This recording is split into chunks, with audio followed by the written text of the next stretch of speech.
Quiero invitarles a abrir sus Biblias en el libro de los Hebreos.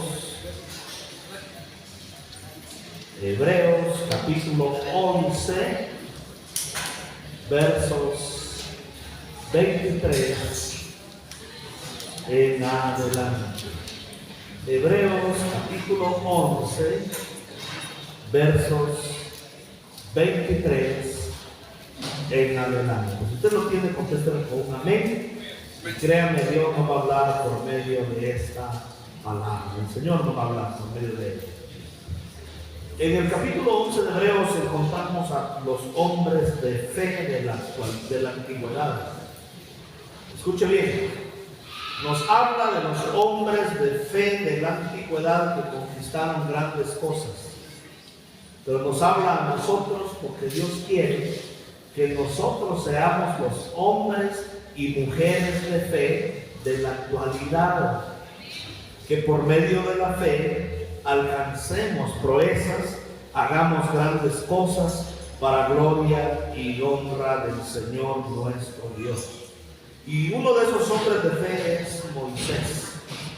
La Biblia dice en el 11:23 de Hebreos, escuche bien: por la fe Moisés, cuando él nació, fue escondido por sus padres por 3 meses, porque le vieron que era niño hermoso y no temieron el decreto del rey.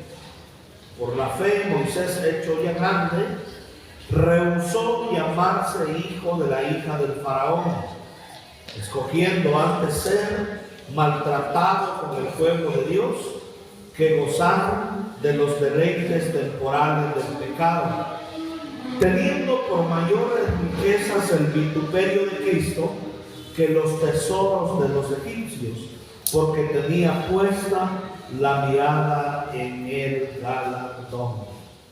El nombre de Moisés significa rescatado de las aguas. ¿Qué significa Moisés? Rescatado de las aguas. Y sabe que uno se hace fuerte y poderoso en aquello de lo cual ha sido rescatado. Moisés fue rescatado de las aguas y años más adelante, 80 años después, Dios le dio poder sobre las aguas. Él abrió el mar Rojo, el mar de los juncos, dice que el original, extendiendo la barca, el mar se dividió en dos y pasaron el mar en la tierra seca. Él, cuando el pueblo tuvo sed en el desierto, Dios le dijo que golpeara la roca, y golpeó la roca con la vara. ¿Y qué salió de la roca? Del pedernal salió agua. Entonces Moisés es el hombre que tenía poder sobre el agua, porque Moisés significa rescatado del agua. Tú te vuelves poderoso en aquello de lo cual has sido rescatado. Por ejemplo, si alguien ha sido rescatado de las drogas, ¿qué mejor que alguien que ha sido rescatado de la droga para ayudarle a otros drogadictos? Fuiste rescatado, quizás no de las drogas, pero quizás fuiste rescatado, ¿verdad?, de la depresión. Entonces tú vas a tener las herramientas y la autoridad espiritual para ayudarles a otros que han estado en depresión.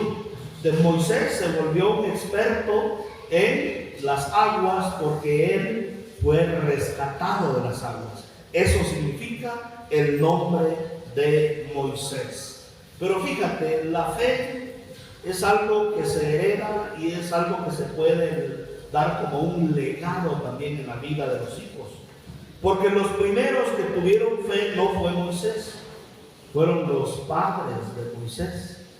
La Biblia no nos menciona el nombre de su madre, que se llamaba Jocabed. Así se llamaba la madre de Moisés. Y la madre Jocabed y su padre fueron personas de fe.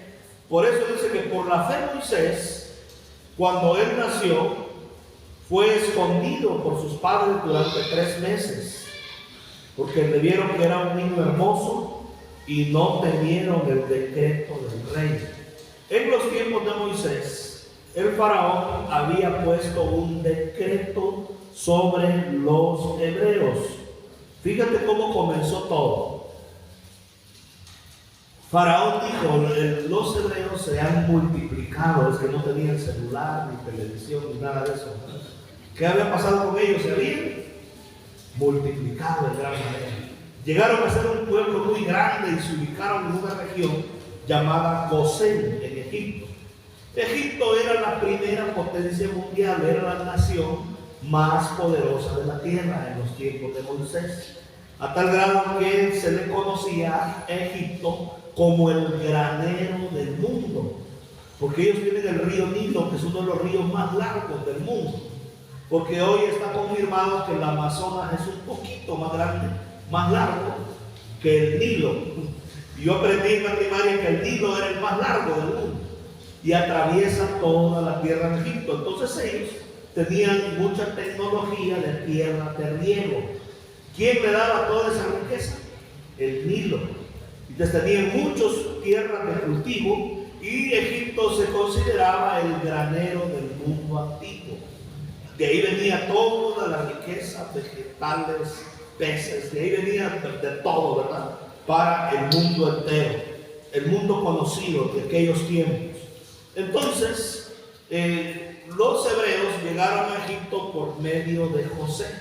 José llegó como un esclavo, llegó a ser la mano derecha o el segundo hombre más importante después del faraón. Y José se trajo a la familia hebrea a vivir a Egipto durante 430 años. Llegaron 70 personas y se multiplicaron a millones en cuestión de algunos siglos. Cuando muere José, viene un faraón que no conoció a José.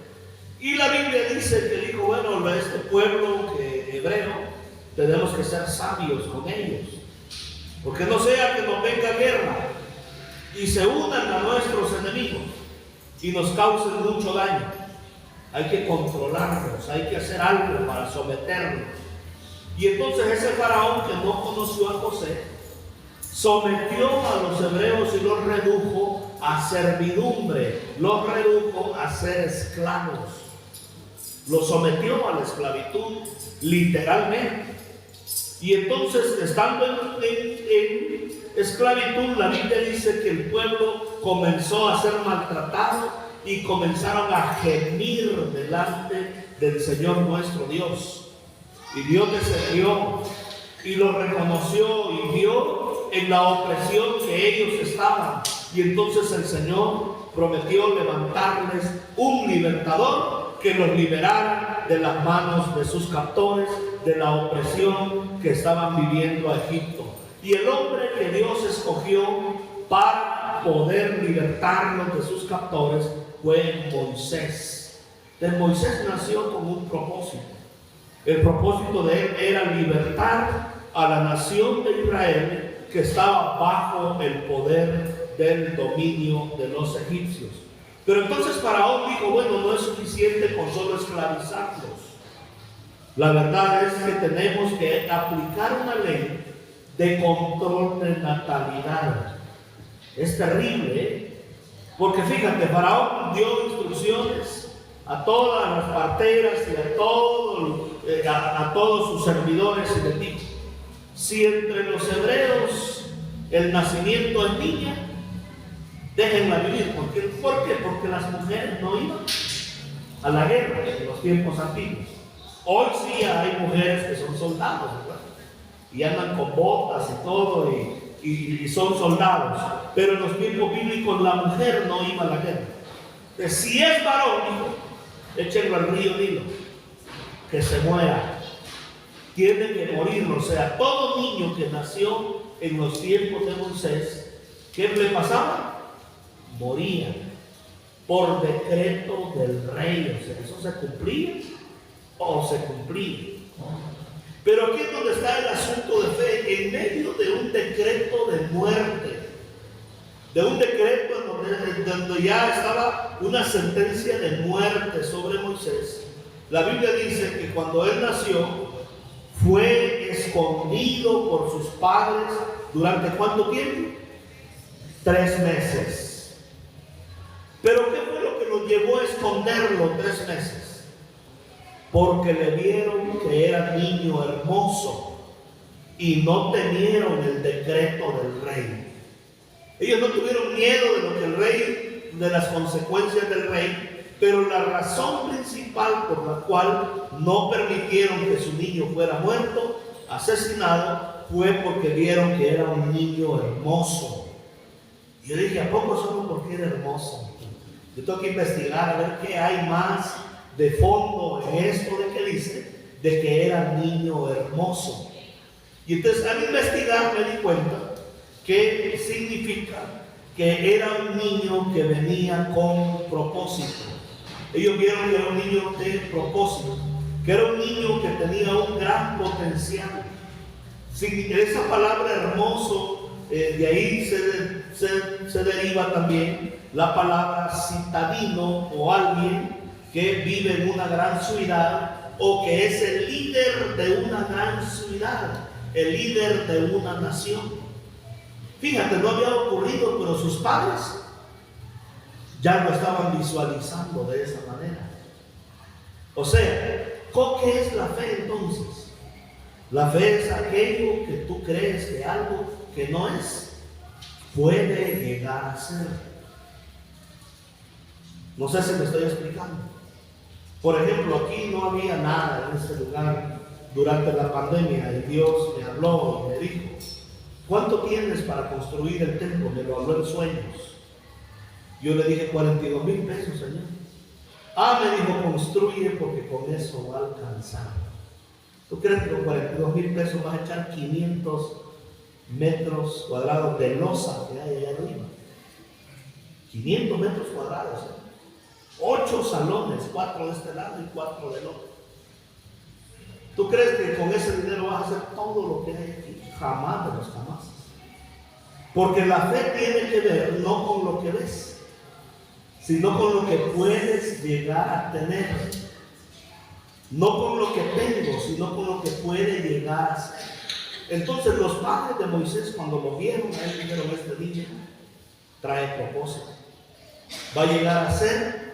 Y aquí dice que era hermoso, pero hermoso significa citadino, alguien líder en una gran ciudad, de una gran multitud. Es un hombre que trae un gran propósito. Escondámoslo, no importa lo que diga el rey. ¿Sabes qué, viejo? Le vas a impermeabilizar todo y lo vas a sellar, de modo que yo no sé, le pones madera, yo no sé qué le pones, pero que los lloriqueos de este niño no se oigan allá afuera. Y lograron esconderlo durante 3 meses. Cumplidos los 3 meses, dijeron, bueno, hay que ver cómo le hacemos, pero hicieron un arca, ¿verdad? Y la calefatearon con brea. Y la echaron al río y dejaron que se enredara en unos juncos. Y ahí se estaba bañando la hija del faraón. Y lo encontró la hija del faraón y lo vio. Y vio que era niño hermoso, o sea, niño que traía propósito. Y lo prohijó, lo adoptó como suyo. Pero su hermana María andaba ahí buscando y le dijo, oye, ¿quieres que te dé una nodriza para crecer a este niño? Y entonces le trajo a su propia madre. La hija del faraón lo adoptó, pero fue crecido por su madre Jocabed, el gran Moisés. Que su madre le transmitió toda la sabiduría y la herencia de este niño de los hebreos. Le hizo ver de que los hebreos eran sus hermanos, eran su pueblo, eran su nación. Pero cuando él creció, él fue llevado al palacio del faraón.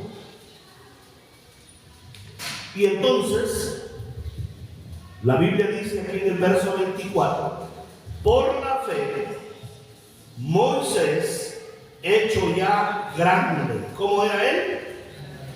En el griego dice hecho ya mega. Hecho mega, utiliza la palabra mega. Hecho ya mega grande. Rehusó llamarse hijo de la hija del faraón.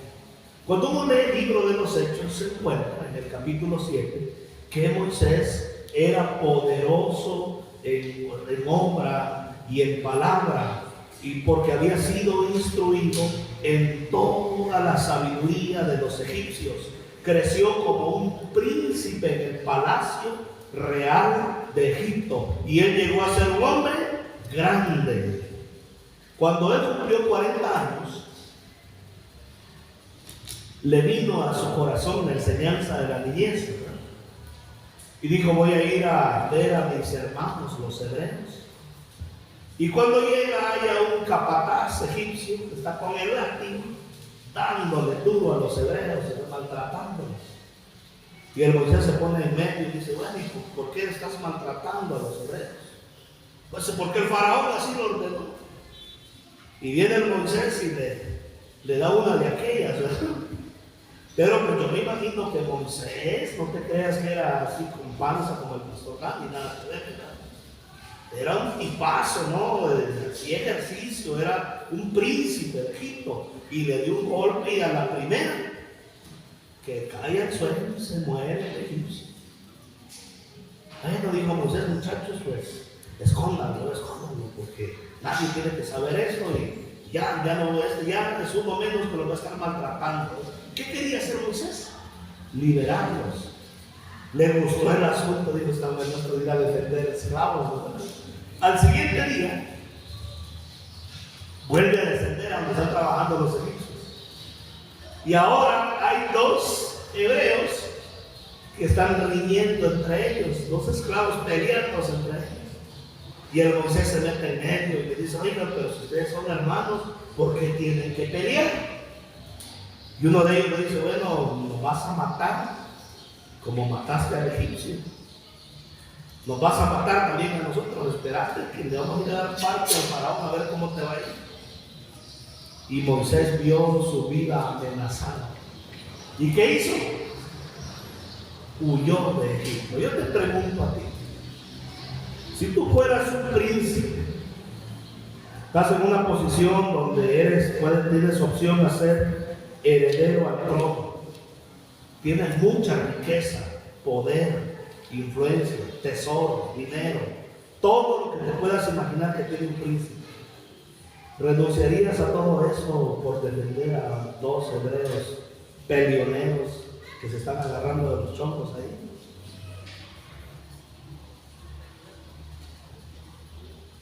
Está complicado, ¿eh? O sea, Moisés se las estaba jugando.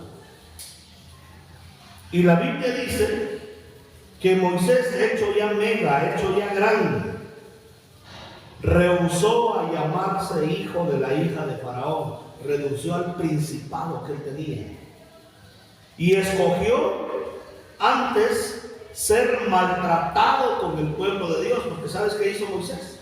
Tuvo que huir a otro país llamado Madián, y allá ya no era el señor Moisés ni era el príncipe egipcio. Allá le tocó estar arrimado en la casa de su suegro Jetro, a cuidar ovejas, a cuidarlas de día y de noche, a aguantar frío, andar en el desierto, en una vida muy difícil, la vida de un pastor en el Medio Oriente. Después de tenerlo todo, él se quedó sin nada. Y esa es una situación que emocionalmente pega terriblemente. Porque cuando tú lo has tenido todo y después no tienes absolutamente nada, ahí es donde comienza un proceso, ¿verdad?, emocional, de dolor, de pérdida, en donde la persona literalmente comienza a experimentar depresión por la pérdida de ese estatus que tenía. Literalmente la Biblia dice que él escogió ser maltratado juntamente con el pueblo de Dios. Él no pasó a ser ni siquiera esclavo, pasó a ser un fugitivo de la justicia. Alguien que se andaba escondiendo y huyendo del faraón. Tuvo que aceptar un trabajo más bajo de su tiempo después de ser un príncipe. Pero fue algo que él escogió. ¿Pero por qué lo escogió? Escucha bien.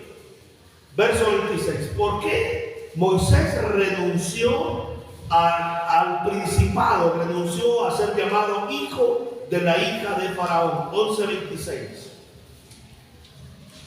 Porque tenían por mayores riquezas el vituperio de Cristo, el sufrimiento de Cristo, que los tesoros de los egipcios, porque tenía puesta la mirada en el galardón. ¿Sabes que Moisés es un prototipo de Cristo en el Antiguo Testamento?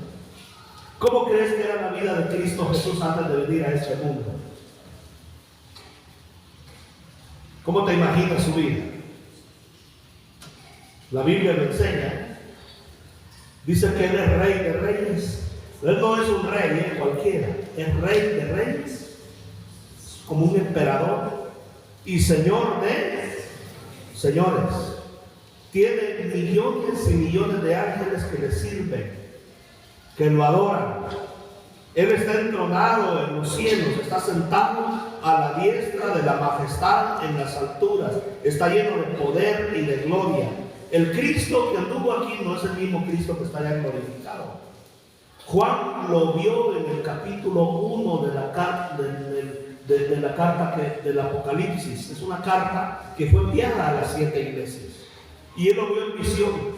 Y dice que su rostro es como el sol cuando resplandece con toda su fuerza. Sus ojos dice que son como llamas de fuego. Sus pies son como el bronce refulgente, como el bronce bruñido, refulgente, como cuando el bronce está metido en un horno. De su boca, dice, sale una espada de 2 filos. Tiene un cinto de oro en el pecho. Tiene unas vestiduras largas y resplandecientes. Sus cabellos son blancos como la lana. Nada que ver con el Jesús que nos han presentado. Y Juan dice, y cuando lo vi, ¿qué le pasó a Juan? Cayó como muerto a sus pies, porque vio al Cristo glorificado. Sin embargo, ese Cristo que tiene rostro de sol, que sus pies brillan como el bronce bruñido, que tiene un cinto de oro, sus cabellos blancos como la lana, que tiene sus ojos como llamas de fuego, de su boca sale una espada de 2 filos, y es Rey de Reyes y Señor de Señores, dejó todo lo que él tenía para hacerse como uno de nosotros. Y estando en la condición nuestra, en hacerse como uno de nosotros, se humilló a sí mismo, tomando la posición de un siervo, de un esclavo, dice la Biblia, humillándose hasta la muerte y muerte de cruz, por lo cual Dios también lo exaltó hasta lo sumo y le dio un nombre que es sobre todo nombre, para que en el nombre de Cristo Jesús se doble toda rodilla de los que están en los cielos y de los que están en la tierra. ¡Aleluya! ¡Alábele!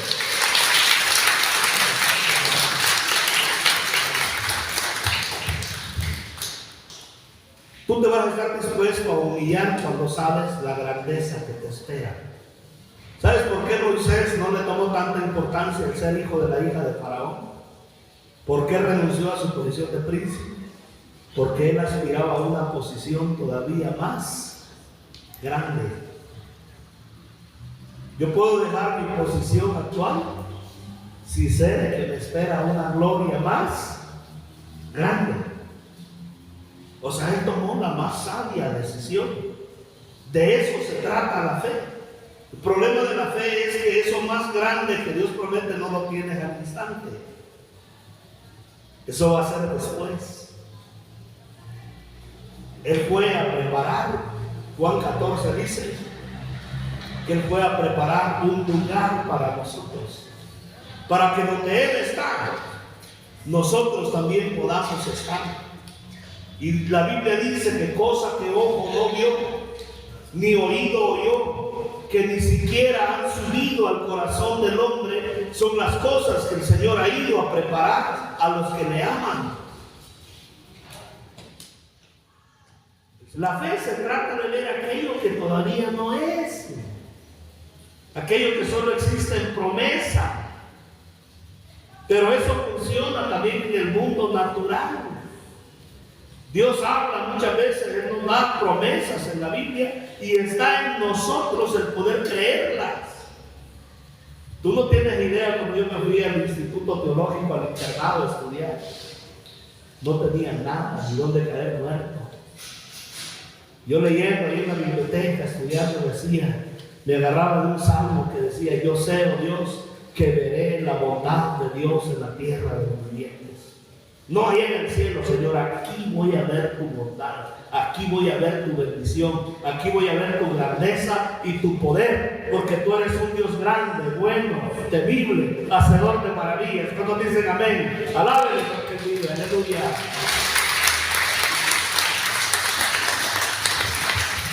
Hay una mayor riqueza que cualquier posición humana que te puedan dar, Puedes poner de gerente, puedes llegar a ser dueño de todo Querétaro, y hay algo mucho más grande que todo eso. Es tan grande que mira, el diablo en el capítulo 4 de Lucas se llevó a Jesús y en visión y le mostró los reinos de la tierra y las riquezas de las naciones. ¿Y qué le dijo el diablo? Todo esto te daré si postrado me adorases. Si hubiera sido alguno, la carrera se arrodilla, dámelo ya, ¿verdad? Pero Jesús le dijo: no, Satanás, solo al Señor tu Dios servirás y solo a Él adorarás. Él no aceptó las ofertas baratas que el diablo ofrece de este mundo, porque Él sabía que lo que le esperaba era un nombre que es sobre todo nombre. Todos los reinos de la tierra, el reino de los cielos, ha venido a ser de nuestro Dios y de la autoridad de su Cristo. Y Él reinará por los siglos de los siglos. Amén. Aleluya.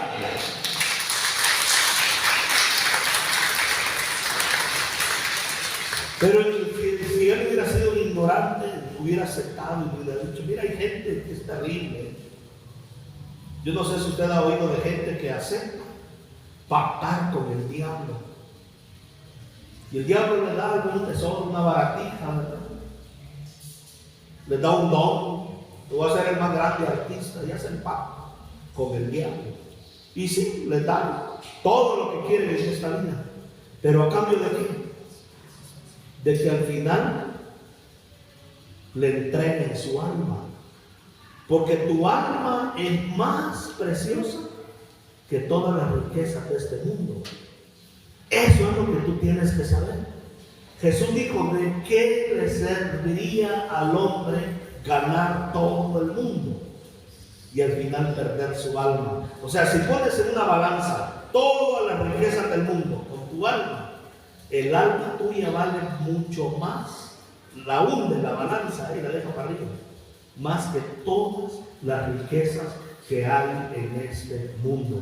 El problema es que los seres humanos muchas veces no tienen esa información y nos dejamos vender por cualquier cosa, porque no sabemos cuán valiosos somos. Fuimos hechos a imagen y semejanza de Dios. Tenemos la imagen de Dios, somos hijos de Dios. Él nos adoptó como hijos y somos extremadamente valiosos. Cuando dicen amén, alábenle porque vive. Aleluya.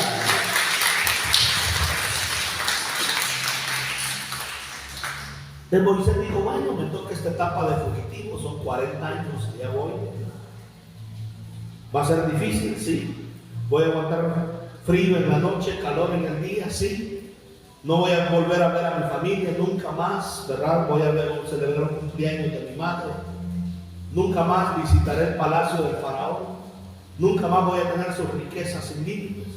Pero lo que me espera es mucho mayor que las riquezas de este mundo, porque él tenía puesta la mirada en el galardón. ¿Sabes que Jesús nos hace la misma oferta a nosotros? El Apocalipsis dice: he aquí, yo vengo pronto y mi galardón conmigo para recompensar a cada uno según sea su obra. Hay recompensa en Dios. El día de ayer el hermano Martín me acompañó. Fuimos a un pueblo de Guanajuato donde no hay iglesia cristiana. Cero iglesias, no hay nada. Se llama Aldama. Está entre Irapuato y Silao. Y allá nos pasamos la tarde, habían 3 familias. les predicamos, les compartimos, hicieron oración de fe, oramos por algunos que estaban enfermos, les ministramos. Y ahí estaba el pastor Lalo, era la familia del pastor Lalo. Y entonces Lalo se comprometió a que va a estar pidiendo, ¿verdad?, cada 8 o cada 15 días a darle estudios bíblicos y comenzar un pequeño grupo que va a llegar a ser una iglesia en Aldama, Guanajuato. ¿Cuántos dan gloria a Dios? Amén. Amén.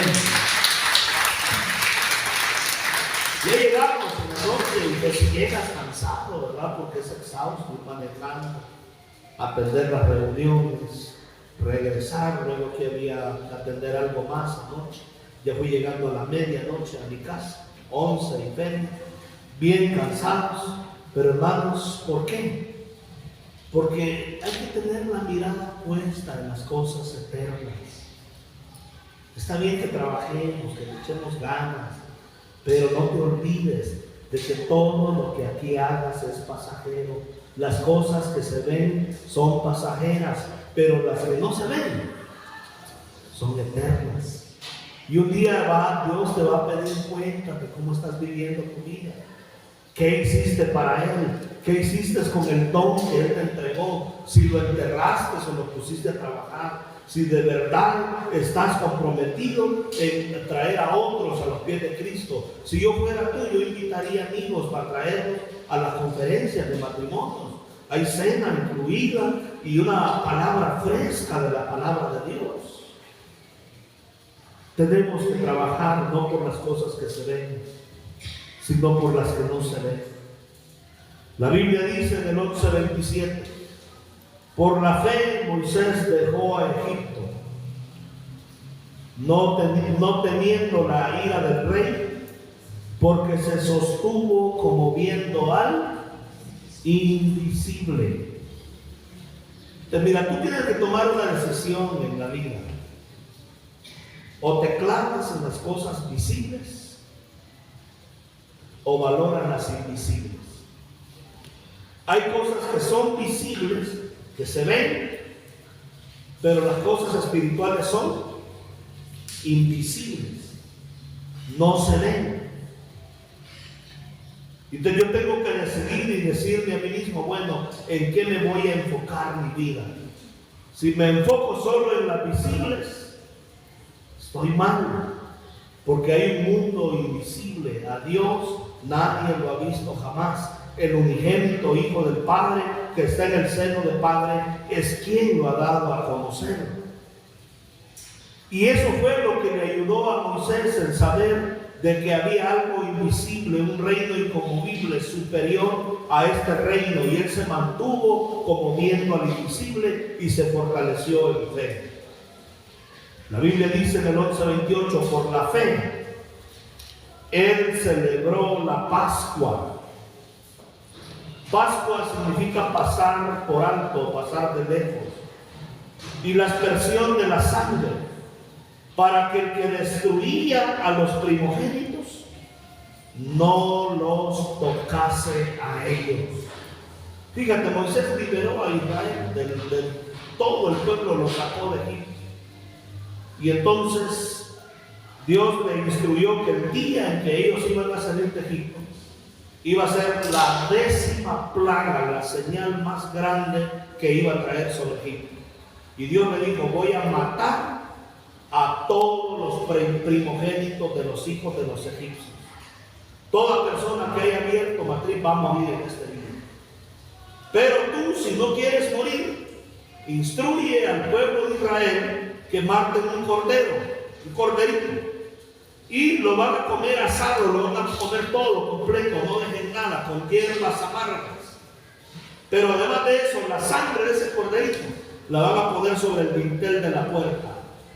Cuando yo mande el ángel de la muerte y vea la sangre, no va a entrar a esa casa. Pero donde no esté esa sangre, ahí va a matar a todos los primogénitos de los hijos de los egipcios. Y la Biblia dice que el ángel de la muerte pasó y mató a todos los primogénitos de los hijos de los egipcios. Había un gran lamento en toda. Es que es una cosa terrible. Yo no me imagino ver morir a mi hijo mayor. Y no solo en mi casa, el vecino también, y el otro también, y el otro también. ¿Sabes qué hicieron los egipcios? Le dijeron a Israel: ya váyanse, tomen lo que quieran, oro, dinero, alhajas, llévenselo todo, vestidos, animales, llévenselo. Pues ya no los queremos ver aquí, ni pintados. A causa de la muerte de los primogénitos, todo Egipto estaba devastado por las 10 plagas. Pero ¿cuál era la manera de librarse del ángel de la muerte? Era sacrificar un corderito, comérselo con hierbas amargas y poner la sangre en el dintel. Fíjate, algo muy sencillo. Confiar en que esa sangre que era rociada ahí en el dintel, quizás con una brocha o con algo ahí la podías poner. Y entonces, fíjate, la Biblia dice que al ver el ángel esa sangre, iba a pasar de lejos, y eso significa Pascua, saltar o pasar de lejos. Y ya no iba a destruir la vida de los hijos, de los primogénitos de Israel. El Evangelio es algo muy sencillo, te lo voy a explicar así. Todo lo que Dios nos pide es que nosotros confiemos en que el castigo que nosotros merecíamos por nuestras maldades y nuestros pecados lo recibió nuestro Señor Jesucristo, y que nosotros somos salvos no por obras de justicia que hayamos hecho, no porque seamos buenos, somos salvos por su gran misericordia, somos salvos por esa sangre que el Salvador, el Hijo de Dios, derramó en el Calvario. A través de esa sangre yo encuentro la salvación y la vida eterna. ¿Cuántos dicen amén? Aleluya. Alábenle porque Él vive.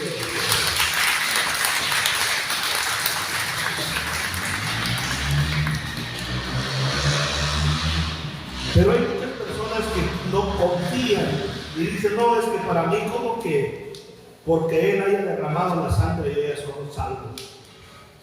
Y hay personas que no, yo creo que necesito hacer algo más. Me voy a ir una semana caminando hasta la Ciudad de México, y allá me voy a ir de rodillas, ¿verdad?, de la Guadalupana, y voy a chorrear sangre, y me voy a castigar y serán, ¿verdad?, latigazos.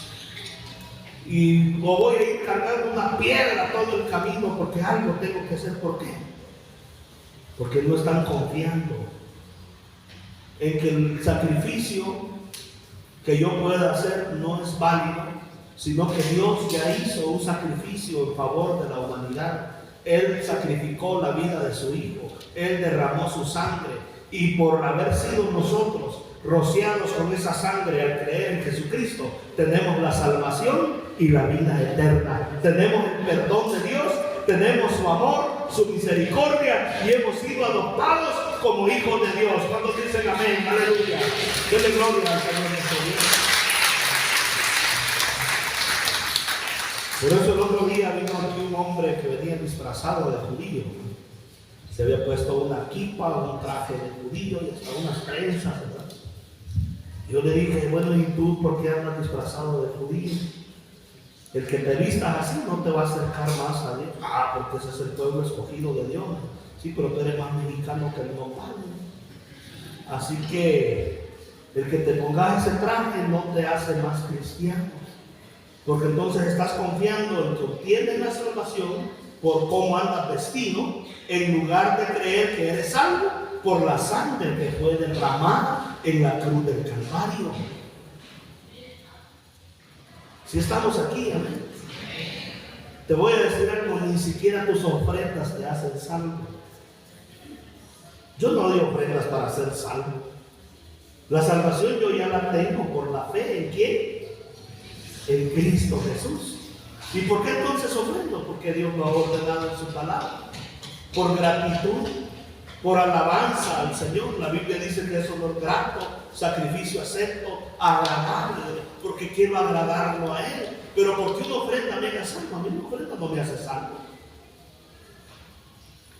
¿Cuál ofrenda me hizo salvo? La ofrenda que Dios hizo, que nos regaló la sangre de su Hijo Jesucristo, la cual fue derramada en la cruz del Calvario para el perdón de nuestros pecados. Su sangre es suficiente para limpiarnos de toda maldad, para limpiarnos de todo pecado. Celébrenlo. Aleluya. Bendito sea el nombre del Señor nuestro Dios. Y todas estas cosas se obtienen por medio de la fe. Es por medio de la fe. O sea, tú no eres salvo por lo que tú hagas, tú eres salvo por lo que Dios hizo por ti, por el amor que Él nos tiene a cada uno de nosotros.